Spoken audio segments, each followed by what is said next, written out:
오늘 우리가 읽은 이 요한일서 1장에 있는 말씀을 보면 사도 요한이 서신을 기록해서 당시 성도들에게 보낸 말씀이 되겠습니다. 사도 요한이 1세기 후반 정도 그때까지 살아 있어요. 다른 모든 사도들은 이미 그 이전에 다 자신들의 사역을 마치고 이런저런 박해와 어려움을 겪게 되면서 그들은 주의 품에 안기게 되고 가장 마지막까지 성도들과 교회 가운데 살아있었던 사도가 바로 요한입니다. 이 요한이 요한 1, 2, 3서 편지를 기록하고 또 우리가 아는 대로 요한계시록 그리고 복음서 가운데서는 요한복음을 기록했어요. 그래서 그가 쓴 서신들을 우리가 함께 읽어갑니다. 아마 이 요한 일서가 기록된 그 시기를 대략 추정하건대 한 80년대 후반 내지는 90년대 초반 정도 되리라 여겨지고요. 요한계시록을 기록하던 때는 약 한 1세기 95년 정도 말 95년 정도 도미티안 황제의 박해 시대에 기록됐던 말씀으로 우리가 받아들이게 됩니다. 이미 1세기 말이 됐을 때부터 교회 가운데에서는 특별한 이단들이 교회 안에 들어오게 됩니다. 그래서 이 요한 서신을 쓰게 된 하나의 중요한 배경이 이제 사도는 혼자 남아있고 이미 그 당시에 이미 어떤 사상적인 조류를 받아서 이미 그 당시에 이미 이단들이 교회에 들어와서 교회를 여러 가지로 어지럽히는 그런 상황이 있었다 하는 겁니다. 유대주의와 같은 처음 복음이 예루살렘으로 전파되던 때에 있었던 유대주의와의 마찰도 많이 있지만 이제 시간이 흘러가게 되면서 당시에 주도했던 이 사상들이 종교와 결합이 되면서 이 성경의 진리를 왜곡하는 일들이 일어나게 된 겁니다. 대표적인 이단이 바로 영지주의라고 하는 이단입니다. 어제 주의로 때도 잠깐 말씀을 드렸는데 이 영지주의자들이 일어나면서 예수 그리스도의 인성을 부인하게 만들어요. 그가 하나님이시라면 그는 결코 사람이 되실 수 없다. 이렇게 말하는 겁니다. 그 사람이 됐다라고 하는 말은 문자적인 의미가 아니라 그것은 하나의 의미적인 이야기다. 그래가지고 그것은 실제 사실에 근거한 게 아니다. 그래가지고 소위 도케티즘이라고 하는 가연설이라고 하는 그런 주장들을 퍼뜨리기도 하고 이들이 신앙적으로 어떤 주장을 가르치냐면 일단 그리스도의 인성을 부인하게 만들고 또 신앙적으로는 소위 무율법주의 혹은 반율법주의라고 하는 것을 가르칩니다. 우리가 구원을 받았다 할 때는 우린 더 이상 율법에 매여 살 자들이 아니고 율법에 의해서 우리가 어떤 것들을 말할 것이 아니다 하는 겁니다. 그래서 구원을 받고 난 다음에 우리 육체는 사실상 중요한 게 아니기 때문에 어떻게 살아도 그건 문제가 되지 않는다 이렇게 말하는 겁니다. 우리의 영혼이 구원을 받았기 때문에 육체는 중요한 게 아니다 이렇게 주장을 하는 것입니다. 그러니 이러한 가르침들이 당시 시대적인 사상과 함께 결합이 돼서 교회 안에 들어오게 되면 우리 복음의 가장 중요한 기초를 일단 무너뜨리죠. 예수님이 하나님이시면서도 이제 사람이 아니다 이렇게 말해버리면 복음의 가장 중요한 근간이 흔들리고 또 한 번 구원을 받게 되면은 더 이상 우리 육체는 중요한 게 아니기 때문에 우리가 율법에 따라서 행할 필요가 없다 이렇게 말해서 방자한 그런 삶을 살아도 괜찮다는 식의 이야기를 가르치게 된 겁니다. 그래서 사도 요한이 이런 위험을 충분히 감지하고 성령의 감화를 받아서 결국 이 말씀을 기록해서 당시 교회에게 이런 말씀을 들려줌으로써 교회가 결국은 복음의 기초 위에 서야 된다. 진리에 흔들려서는 안 된다 하는 겁니다. 그래서 이런 초대교회 이단들이 교회에 들어오고 또 당시 로마 제국에 이제 이미 네로 황제의 박해가 이미 있었었고 시간이 흘러가면서 이 도미티안 황제의 박해가 또 주어지게 되는 그런 상황이 맞물리면서 여러 가지 많은 어려움을 당하는 겁니다. 육체적으로 자신들의 삶 속에서는 여러 가지 많은 박해와 시련들이 있는 것이고 또 교회 내적으로는 이런 초대교회 이런 이단들이 들어와서 복음의 근간을 흔드는 일이 있게 된 겁니다. 바로 이런 상황 속에 하나님께서 마지막까지 살아남아 있었던 사도 요한을 통해서 이 말씀을 기록해서 성도들과 하여금 굳게 믿음 가운데 설 것을 말씀해 주고 있는 것이다. 이렇게 볼 수 있습니다. 오늘 1장의 앞부분 1절로부터 4절의 이런 내용에서는 이 편지의 서론이 되겠죠. 편지의 서론. 일반적인 편지의 형식과는 매우 다른 형식을 취했습니다. 그리고 바울 사도가 쓴 많은 편지들을 보면 편지의 인사말이 소개가 되는데 누가 썼고 그 편지를 받는 사람이 누구이며 그 편지 가운데 건네는 문안과 축복의 인사 이런 것들이 항상 기본적인 형식으로 들어왔는데 사도 요한은 그런 형식을 많이 탈피한 상태로 또 이 편지의 서론을 적게 됩니다. 그리고 4절부터 서론이고 이제 5절부터 본격적인 메시지를 전달하게 되는데 우리가 이 5절 이하로부터 확인하게 되는 중요한 원리는 하나님이 빛이시다라고 하는 이 내용입니다. 하나님 빛이시다. 이것이 갖고 있는 상징성이 여러 가지 의미를 담아주고 있어요. 먼저 내용들을 살펴보겠습니다. 먼저 사도 요한은 예수 그리스도에 대하여 어떻게 설명하고 있느냐. 1절에 보면 태초부터 있는 생명의 말씀이다. 이렇게 설명을 했습니다. 요한복음 1장 1절에서는 어떻게 시작했죠? 태초에 말씀이 계시니라. 이렇게 말합니다. 예수님을 두고 말씀 혹은 로고스라고 하는 말을 사용했는데 여기서도 역시 생명의 말씀, 로고스라고 하는 말을 사용하고 있다 하는 겁니다. 예수님에 대한 특별한 별칭이 된다 하는 겁니다. 왜 이렇게 말씀으로 썼느냐? 그 중요한 의도는 하나님은 보이지 아니하시는 순수한 영이다 하는 겁니다. 우리 사람이 눈으로 어떤 형상으로 만들 수 있는 그런 분이 아니다 하는 것이죠. 보이지 않는 하나님이 어떻게 그 하나님의 모습을 우리 사람에게 혹은 인류에게 구체적으로 나타내셨느냐 할 때 그 하나님의 아들이신 예수 그리스도가 우리와 같은 사람이 되심으로써 그리고 우리 가운데 그분이 계셔서 말씀도 하시고 이런저런 일들을 행하심으로써 보이지 아니하시는 하나님이 이렇게 우리 가운데 오셨구나 나타나셨구나 하는 것을 보여준다는 거죠. 그래서 예수님을 두고 말씀이라고 하는 겁니다. 보이지 않는 하나님을 우리 가운데 나타내어 주신 분에서 보이지 않는 하나님을 나타내고 또 가르치고 소개하고 한다라는 의미에서 로고스라고 하는 독특한 표현을 사용하고 있다 하는 겁니다. 사도 요한은 뭐라고 그분을 소개했느냐? 태초부터 있는 생명의 말씀이다. 이렇게 소개했어요. 생명을 주시는 분이다. 이런 사실을 강조합니다. 그분은 우리가 들은 바고 눈으로 본 바고 우리 손으로 만진 바다. 이렇게 표현했습니다. 이 말은 자신이 소개하는 이 복음의 주인 되신 예수 그리스도 그분은 참되신 분이다 하는 사실을 강조하기 위한 겁니다. 마치 감각적으로 표현하고 있어요. 눈으로 봤다. 또 우리의 귀로 들었다. 우리의 손으로 만졌다 하는 말은 그가 오래전에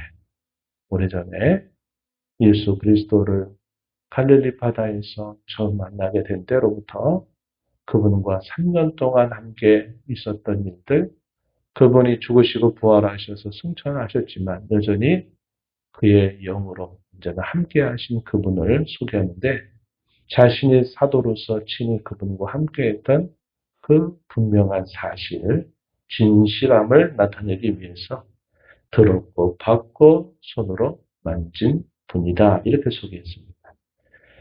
또 소개하기를 이 생명이 나타내신 바 된지라. 이 생명이 우리 가운데 오셨다는 겁니다.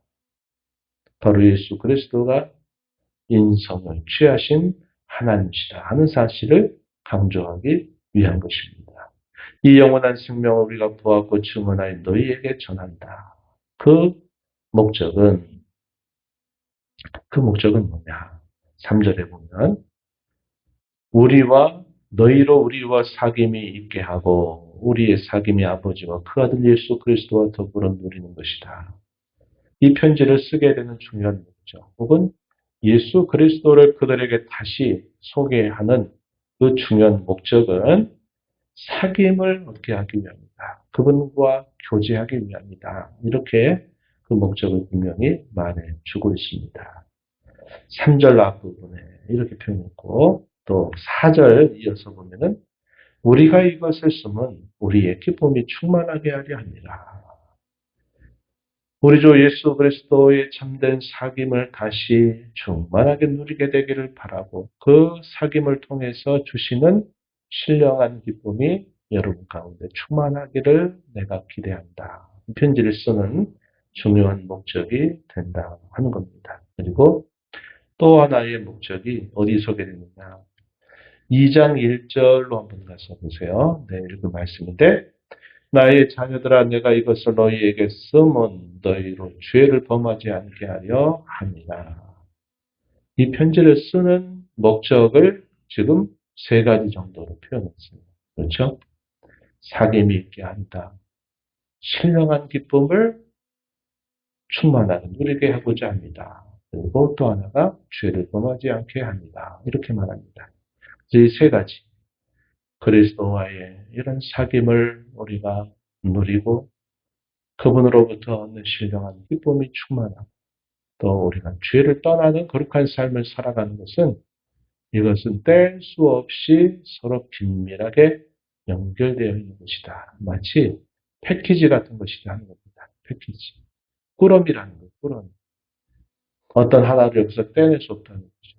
특별히 여기 죄를 범하지 않게 한다 하는 이 표현 속에는 뭐를 나타낼까요? 하나님의 자녀가 된 사람에게 마땅히 요구되는 것은 죄를 떠나는 것이고 거룩한 삶을 살아가는 것이다. 당연한 신앙의 이치인데 이면 속에는 뭐에 대한 경계가 있겠습니까? 영지주의라고 하는 이 이단들에 대한 경계가 있는 겁니다. 이들은 우리의 영혼이 구원을 받고 그 구원을 받게 되면 우리의 육체는 다 썩어서 다 문드러지는 것이고 영혼이 중요하고 육체는 아무것도 아니다 이런 식의 이야기를 하면서 자신들의 삶을 방지하게 살아도 그건 문제되지 않는다. 이렇게 이야기하는 겁니다. 소위 반율법주의 혹은 무율법주의를 가르치는 시작이 바로 이런 이단들이었어요. 그래서 이들은 그걸 중요하게 여기지 않은 겁니다. 그러나 분명히 성경을 말하지 않아요. 복음은 그걸 말하지 않습니다. 우리가 어둠 가운데 있다가 빛이 되고 빛의 자녀가 된다 할 때는 그 빛의 자녀다운 모습은 필연적으로 나타나게 되는 것이지 그것이 중요하지 않다고 말하는 것은 그건 복음이 아니라 아주 이상한 것이 되고 마는 거다. 그것을 가르쳐 주기 위한 것임을 알게 되는 겁니다. 그래서 이 편지를 통해서 사도 요한은 이미도 그들이 알고 있는 예수 그리스도를 또다시 깊이 그분을 소개하고 그분과 진정한 사귐을 통해서 기쁨을 얻고 또 그들이 죄를 떠나 거룩한 하나님의 자녀로 살게 하기 위한 목적으로 이 요한 서신을 기록했다 알려줍니다. 그리고 나서 본격적인 메시지의 첫 주제가 바로 하나님이 빛이시다 하는 주제로 들어가는 겁니다. 5절 말씀을 한번 보세요. 5절 우리가 그에게서 듣고 너희에게 전하는 소식이 이것인데 그것은 곧 하나님이 빛이시다라고 하는 것이다. 이렇게 사도 요한이 소개했습니다. 그에게는 어둠이 조금도 없으시다 하는 것입니다. 여기서 말하는 어둠이 뭘까요? 죄와 관계된 것임을 분명히 우리에게 알게 하죠. 사도 요한이 요한복음에서도 그렇고 이 요한 서신에서도 그렇고 이러한 빛과 어둠이라고 하는 이 상징적인 표현들을 통해서 정체를 분명하게 밝히는 겁니다. 그가 빛에 속해 있느냐 어둠에 속해 있느냐 하는 것을 분명히 밝혀주고 있다 하는 겁니다. 우리를 구원하신 그 하나님이 그분이 참 빛이시다 하는 것을 말씀하고 있어요. 그래서 그분이 빛이시라면 우리가 그분을 믿고 구원받은 자녀가 됐다면 우리는 빛의 자녀로 사는 것이지 결코 우리가 어둠과 더불어 어둠 속에서 살 수 없다 하는 사실을 말하는 겁니다. 빛을 거부하는 이 어둠 혹은 죄에 대해서 엄숙한 경고를 던져주죠. 이것은 영지주의에 대한 위협을 경고하는 그런 메시지가 되겠습니다. 6절 말씀에 보면 만일 우리가 하나님과 사귐이 있다 하고 어둠에 행하면 거짓말하고 진리를 행하지 아니함이다. 이렇게 말했습니다. 만일 하나님과 사귄다고 말하면서 빛이신 하나님과 함께 사귄다 말하면서 여전히 어둠 가운데 행하는 것은 거짓말을 하는 것에 해당된다. 이렇게 표현한 겁니다. 우리의 신앙의 삶이라고 하는 것은 우리가 믿음으로 고백하는 것과 행하는 것이 반드시 일치해야만 된다 하는 사실을 강조하고 표현이죠.